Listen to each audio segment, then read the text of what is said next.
I'm out here again with 21st Century Expeditionist and Florida Trailblazer, and we're exploring some more Indian mounds out here on the St. Johns. Want to give us a little bit of history about the area, which Indians lived out here? And well, I'm no historian, but I mean, there's different beliefs from different perspectives from different archaeologists. Basically, I think today they believe maybe the Ayas Indians lived along St. John's River here, and of course on the Indian River. How long ago you think? I don't know. I think the last time Indians were here that were indigenous to the area was probably about around 1700 or so. It's one of my favorite places to explore along the St. John's River floodplain. Just beautiful wide open spaces. This to me is the real Florida, natural Florida. yeah. So it's great to be out here exploring with you. And Yeah, once again, check out these places and take you out and enjoy them. Yeah, and go ahead. well, this place has a nice floodplain too. So it has basically a prairie along the St. John's River. So it's a really beautiful, pristine area. Yeah, I really like it how the light shimmers off all the grass out there. It's just kind of, it's psychedelic almost. It's really cool. So, well, I say we get in there and find that mound, huh? Yes, sir. All right, let's go.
Like I said, I mean, I live for these palm hammocks. They're amazing. Yeah, there's a lot more. I noticed a lot more palm hammocks on this side. Just like that. Yeah, and that's what I really love about these areas.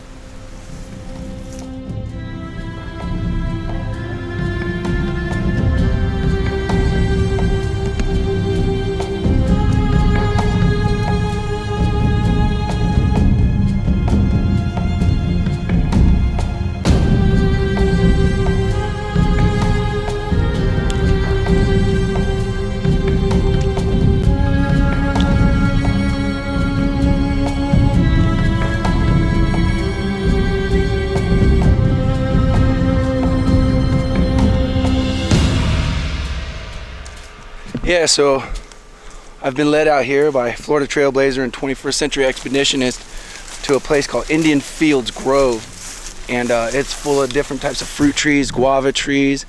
Had that lime tree back there, Kalamunda lime or something, which is pretty good. It's similar to a kumquat. The peel was sweet, but the flesh on the inside was really tart. But I love it. It is really, really good. Apparently there's a bunch of other types of fruit trees out here, but nothing's in season right now. All the orange and citrus trees are getting to be ripe, but that's not going to be until probably next month. You know what's another note here? Fascinating thing. I was out here last spring, just exploring around like we are today. Different time of year, but you could smell all the fruit in the air. Oh yeah, It's beautiful. I mean, I as can you walk imagine, in here, yeah. that's all you smelled was just you had the wind coming in, and you smelled the fruit. It was just perfect. Yeah, I can imagine the orange blossom popping up early in the year. It must smell phenomenal.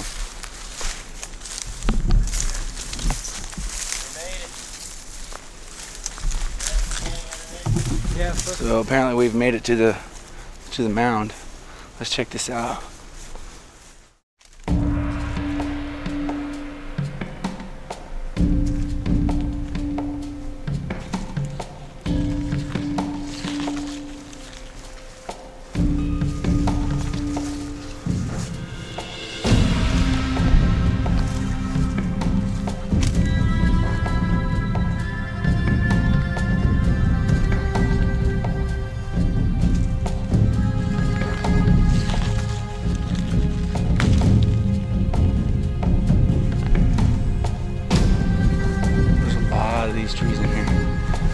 real treat.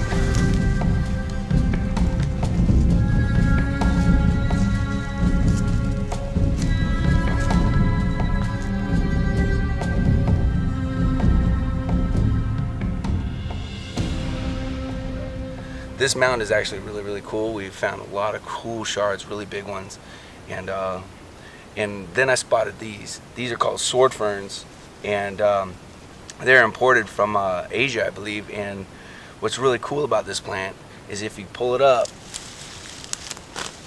So this is an edible plant? Yep. It's got these little water cells in it, and wow. Yeah, and those are the parts that you can eat.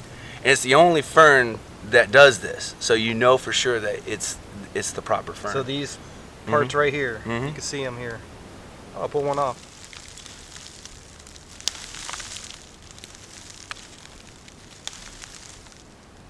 So take the dirt off. Yeah, ideally you probably want to rinse out with some water. And you said you can cook these up? If you cook them up, they get a little sweeter, but you can eat them just like that. It's kind of similar to a potato and a grape, or maybe a chestnut. So here, I'll try one too. It's nice. That's good. It does. It has a potato flavor with a hint of a grape taste to it as well. And I guess you could say this is very starchy. So Absolutely. It's good for you to eat out here in the wilderness, wouldn't it? Full of water. Yeah. And it's clean water too. Yeah, you can see the water in it, all in it. So that's pretty interesting. Yeah, it is nice. Of course, you got little bits of sand. Now this one's a darker color, and that one's like a whiter color. What's the difference on that? Just the color. Oh, okay. But look how wet that is. Look how much water is in that. Exploded. Yeah. It's good. They're really That's good. interesting. You're always finding interesting edible plants out here in the wilderness to enjoy. So it is like a potato too, because it's growing in the ground. Yep. That's good. Try another one. We're gonna feast on the wilderness out there. So I don't know how long. When were these plants imported? I don't know that. I couldn't find out for you. I would wonder if the natives that lived on this mound would have ate something like this, or they may not have been here at that time. You know, going back over 500 years, I'm not sure, but. Well, like I said, it is an imported species. The thing about it is, they were imported back in the early settlers because of it's a nice ornamental. Wasn't until several years later that people started experimenting and eating those little balls. And if this was an indigenous plant to this region, the American Indians here would have utilized these already. They would know that these were edible. Very cool. Yeah, I actually really enjoy them. I got a bunch growing in my yard. Unless doesn't have any on that I can see these tasting really good, like on a salad too. Throw them in a salad or something like that. They're full of fiber too, so you know if you're eating a lot of them, you're gonna be pretty regular. Cool. Awesome. Let's see what else we can find out here. Awesome.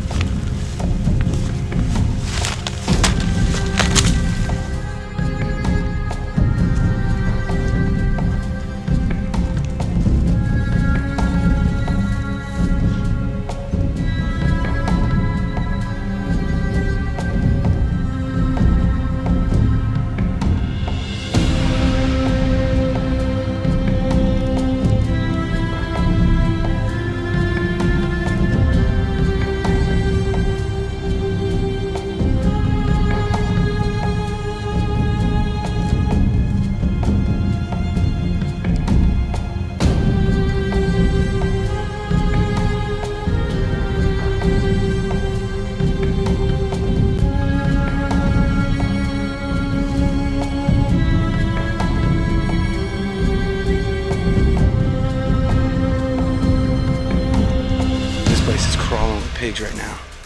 They are just hanging out all around us. Trying to get some more on camera here for you guys. And every time I open my big fat mouth, they run off and I miss them. So the guys led me to this really cool midden mound. It's overlooking the St. Johns River. It's actually really quite beautiful. Got a lot of fruit trees surrounded by berry bushes, fruit trees of all sorts. And we're finding pottery left and right. And as soon as we come out to this little sunny patch right here, it's just laying everywhere. It's absolutely incredible.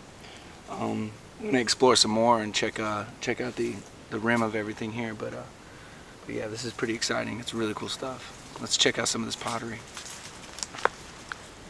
So what do we got here, guys? Well, we made it back to this area of the mound, and over here some interesting artifacts still remain out here after all these years. Pieces of pottery fragments, different kinds as well, different colors. That's what I like about it. You got ones with patterns on it, some don't have patterns. All here dispersed on the ground, along with lots of bits and pieces of shells. All discarded here from Native American Indians long ago, probably, I can't say for sure, but going back 500 years, possibly even longer. So to be here in these places of history is just amazing. Take a look at this stuff.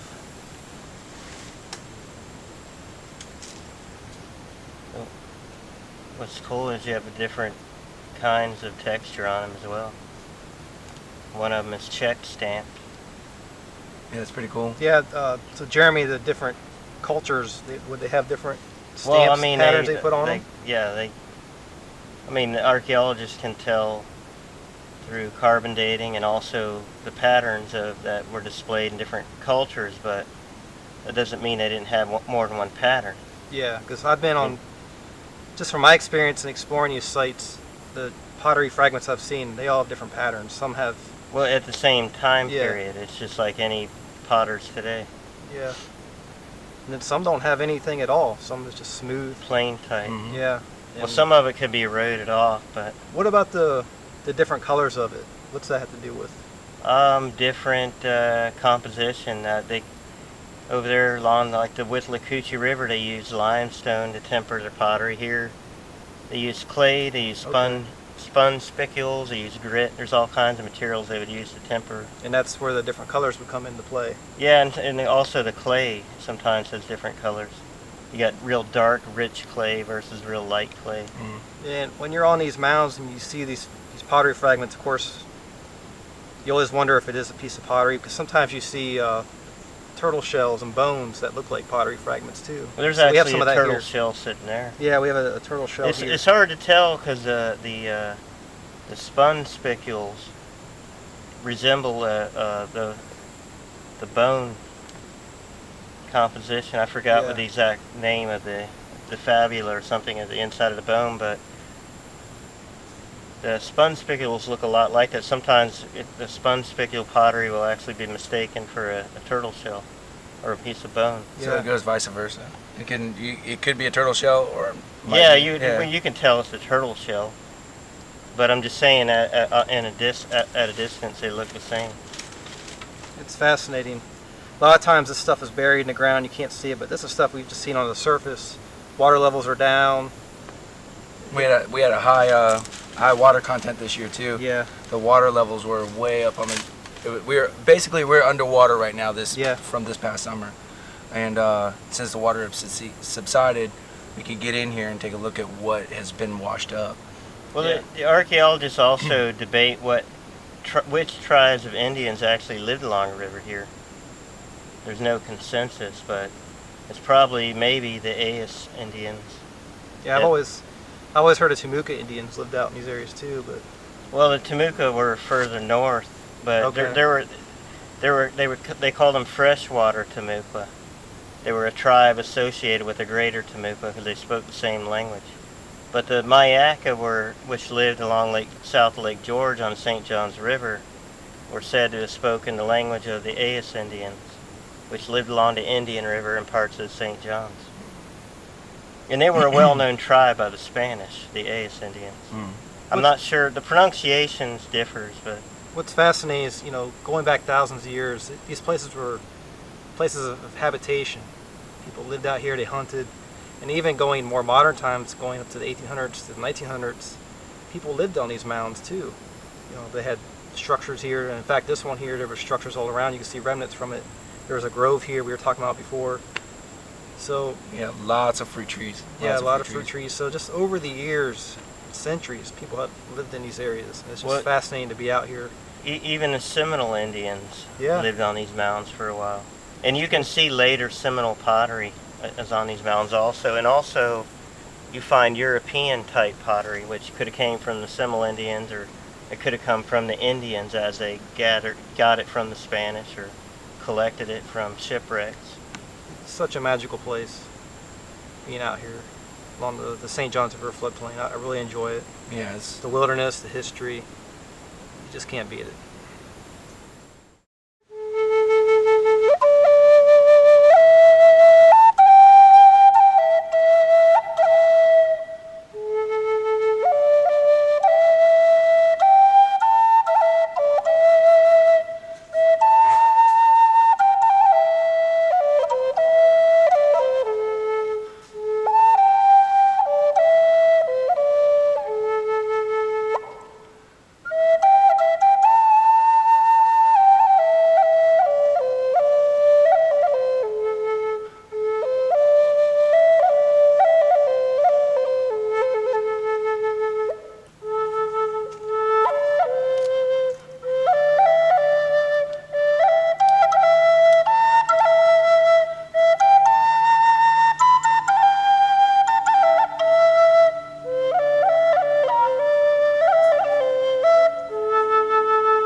cool.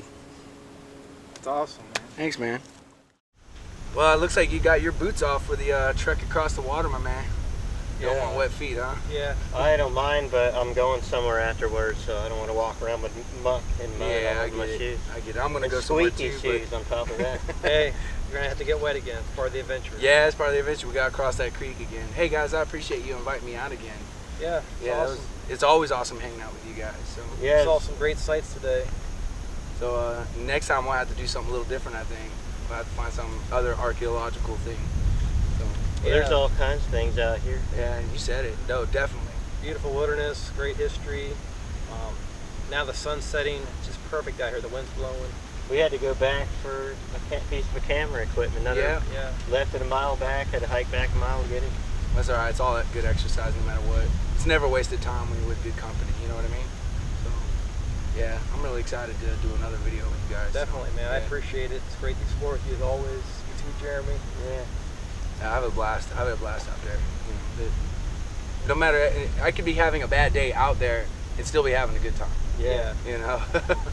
It's a So, great we escape had- being out in the wilderness. A lot of encounters with wildlife. as Yeah, a well. lot of really cool encounters. Deer, pig. Owl. We saw Oh, a whippoorwill. We heard it now. A chuck's a willow or whippoorwill is one or the other. So yeah, lots of bird life. It's been awesome. Well, that's about it, guys. I'm gonna put the links to their channels in the description like last time. And appreciate you like always. And thank you for watching. Take care. Thank you.